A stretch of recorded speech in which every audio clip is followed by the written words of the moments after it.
好的，进分来到观众朋友，大家晚安。那么这个海葵台风在今天白天移动的方向，跟原本预估的事实上差不多，还是以比较偏西的方向在移动。只不过将来往北转的时候，时间比较晚一点哦，就造成暴风圈有接近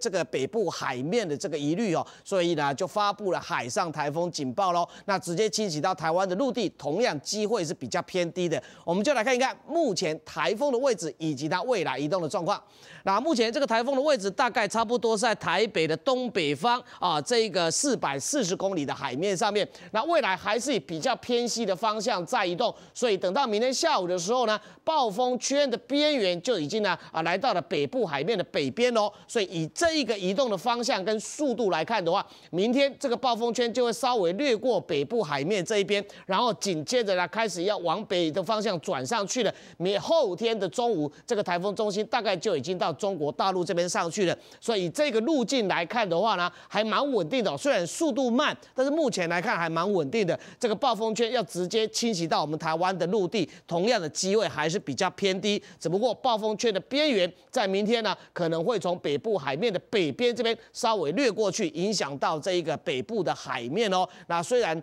这个海上台风警报发布了，但是侵袭到我们台湾陆地跟原先看法是一样，机会是比较偏低的。那未来是朝着中国的浙江这附近上去了，温州啦、浙江上去，所以呢，主要影响的还是在中国大陆，大概差不多在长江流域这附近的地方了。那对台湾这一边的影响，主要还是外围的云系会带来一些降雨。我们从卫星云图来看一看云层发展的状况。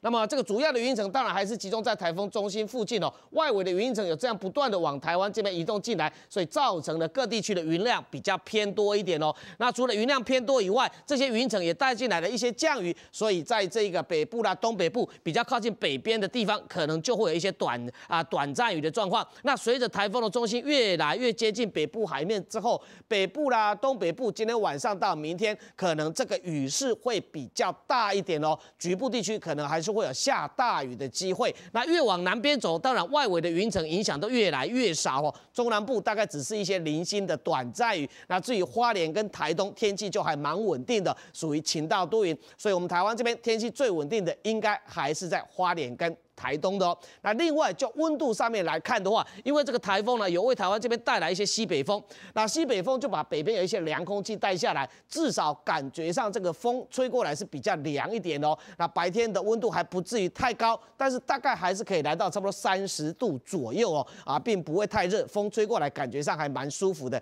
那既然有云层在接近我们台湾，我们就从雷达来看一看这些云层下雨的状况。那雷达上面我们看到这些会动的颜色都是台风外围的云系从北边不断的往台湾这边下来，那受到外围云系的影响，北台湾这边包括了北部啦、东北部这边都有出现了一些短暂雨。那至于中南部，今天受到它的影响比较小一点，不过到了下午有一些热对流发展起来很零星哦。那明天这些云层下来之后，对中南部可能也会带来一些短暂雨，只不过中南部的雨是比较零星的。那外围的云系主要影响是在明天，到了后天外围云系影响慢慢的在减少，北台湾的雨势应该是没有那么的明显的，不过还是会有一点短暂雨的情况。从明天的天气预报上面，我们看到了主要的降雨呢是在北部、东北部这边雨势会比较大，中南部这边有一点短暂雨，但是比较零星，在花莲、台东这边就没有受到影响了没有受到影响，所以这边的温度就比较高，高温可以来到33度，其他地方的高温大概差不多31、32度，